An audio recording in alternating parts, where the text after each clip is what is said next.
നമസ്കാരം. കഴിഞ്ഞ ദിവസം ഞാൻ കൃഷ്ണദേവിനെയും ആര്യനന്ദയും വിശ്വരൂപം കെട്ടിച്ചതിനെക്കുറിച്ച് പറഞ്ഞിരുന്നു. ഫോട്ടോസ് കണ്ടില്ല എന്ന് കുറേ പേര് പറഞ്ഞു കേട്ടോ.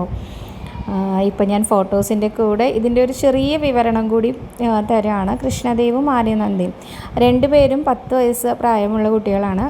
ആര്യനന്ദയ്ക്ക് 10 വയസ്സാവുന്നേ ഉള്ളൂ. പെൺകുട്ടികളാണെങ്കിൽ 10 വയസ്സിന് മുൻപും ആൺകുട്ടികൾക്ക് ഏത് പ്രായത്തിലും ഇതുപോലെ വിശ്വരൂപം കെട്ടാവുന്നതാണ്. അതായത് കൃഷ്ണനാട്ടംകളിയിലെ കൃഷ്ണവേഷം കെട്ടുന്നതിനെയാണ് വിശ്വരൂപം കെട്ടുക എന്ന് പറയാം കേട്ടോ. കൃഷ്ണനാട്ടംകളിയിലെ ഈ വേഷം കെട്ടൽ മാത്രമേ ഉള്ളൂ, അതല്ലാതെ കളിയിൽ പാർട്ടിസിപ്പേറ്റ് ചെയ്യലൊന്നുമില്ല കേട്ടോ. അപ്പോൾ എന്തിനാണ് വേഷം കെട്ടിക്കണമെന്ന് ചോദിച്ചാൽ ഇതൊരു വഴിപാടായിട്ട് നടത്തുന്നതാണ്. ഏതെങ്കിലും തരത്തിലുള്ള അസുഖങ്ങൾ ഉണ്ടെങ്കിൽ മാറാനൊക്കെ ആയിട്ടാണ് പണ്ട് കാലങ്ങളിൽ ഇത് നേർന്നിരുന്നത്. ഞാനിത് നേർന്നത് എൻ്റെ മോഹം കൊണ്ടാണ് കേട്ടോ. എനിക്കും നല്ല മോഹമുണ്ട് കുട്ടികളൊക്കെ ഇങ്ങനെ വേഷം കെട്ടിക്കണമെന്ന്. മിത്രവിന്ദയും വേഷം കെട്ടിച്ചിരുന്നു. ഇപ്പോൾ ദാ ആര്യനന്ദയും, ഇനി കൃഷ്ണമീരയും ഇതുപോലെ തന്നെ ചെയ്യണമെന്നാണ് എൻ്റെ ആഗ്രഹം.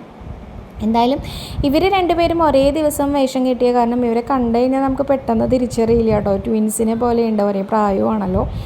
അപ്പോൾ കണ്ണിൽ മാത്രമാണ് ഞങ്ങൾക്കൊരു വ്യത്യാസം തോന്നിയത്. രണ്ടുപേരുടെയും കണ്ണിൻ്റെ ഒരു രീതി വ്യത്യാസമാണ് എന്നുള്ളതുകൊണ്ട് ഇത് കൃഷ്ണദേവാണ്, ഇത് ആര്യനന്ദയാണെന്ന് മനസ്സിലാവും. ഏതാണ്ട് ഉച്ചയ്ക്ക് 2 മണി തൊട്ടിട്ടാണ് ഇതിൻ്റെ മേക്കപ്പ് തുടങ്ങുന്നത്.